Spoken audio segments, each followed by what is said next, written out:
ایک بندہ جرت سے لڑا، پامردی کے ساتھ لڑا، پوری توانائی کے ساتھ لڑا، انگ انگ پہ زخم کھائے اور مارا گیا۔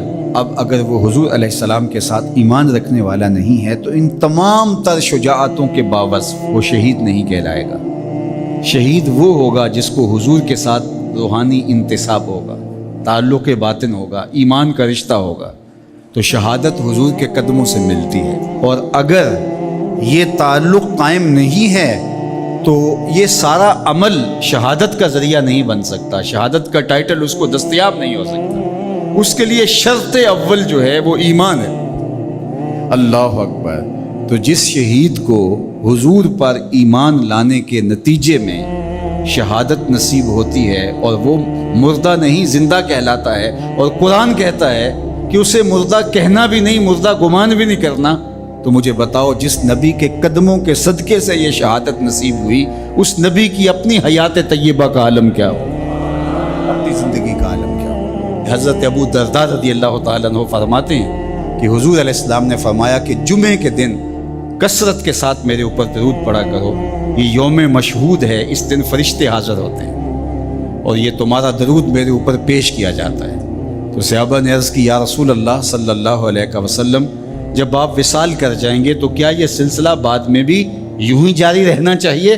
تو آقا کریم نے فرمایا ان اللہ حرم علی الارض ان تاکل اجساد الانبیاء فنبی اللہ حی یرزق، اللہ نے مٹی پر حرام کر دیا ہے کہ وہ نبیوں کے جسموں کو کھائے، نبی قبروں میں زندہ ہوتے ہیں اور ان کو رزق بھی دیا جاتا ہے۔ اللہ اکبر۔ تو زندہ ہے واللہ، تو زندہ ہے واللہ، میرے چشم عالم سے چھپ جانے والے، اللہ نے ان کو وہ حیات طیبہ اور طاہرہ سے نوازا ہے، وہ قبر میں زندہ ہیں، قبر میں حیات ہیں اور اپنی امت کے احوال سے آگاہ ہیں۔ امام مالک امام دار الہجرہ آپ فرماتے ہیں کہ جب کوئی حضور کے روضے پہ جائے تو باقی ائمہ نے کہا کہ وہ کہیں ہم حضور کے روضے کی حاضری کے لیے گئے تھے اور ہو کے آئے، لیکن امام مالک کہتے ہیں اگر کوئی حضور کے روضے سے ہو کے آئے تو کہے میں حضور سے مل کے آیا ہوں، میں حضور سے مل کے آیا ہوں، اس لیے کہ حضور اپنی قبر میں زندہ ہے۔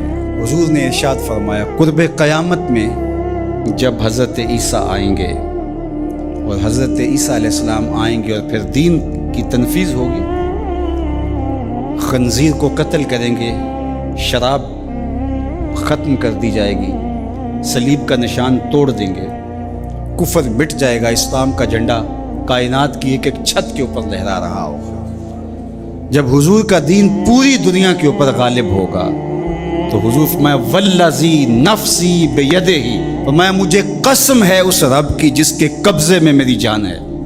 جب حضرت عیسیٰ یہ سب کچھ کر چکے ہوں گے تو پھر وہ میری قبر پہ حاضری دینے کے لیے آئیں گے۔ اللہ اکبر۔ جب میدان میں بھیجا جاتا ہے کمانڈر کو تو وہ سارا کام کرنے کے بعد پھر ہیڈ کوارٹر میں آ کے جو ہے وہ اپنے سپریم لیڈر کو سلوٹ کرتا ہے کہ جناب جو مشن سونپا گیا تھا وہ کر آیا ہوں۔ حضرت عیسیٰ سب کچھ کرنے کے بعد ثم لئن قام علی قبری، فرمایا پھر وہ آ کے میری قبر پہ کھڑے ہوں گے اور پھر کیا کہیں گے یا محمد صلی اللہ علیہ وسلم، مجھے یا محمد کہہ کے مخاطبت کریں گے۔ میرے حضور نے کیا کہا لَأَجِیبَنَّهُ، لوگوں سن لو میں قبر سے حضرت عیسیٰ کو جواب دوں گا۔ تو زندہ ہے واللہ، تو زندہ ہے واللہ، میرے چشم عالم سے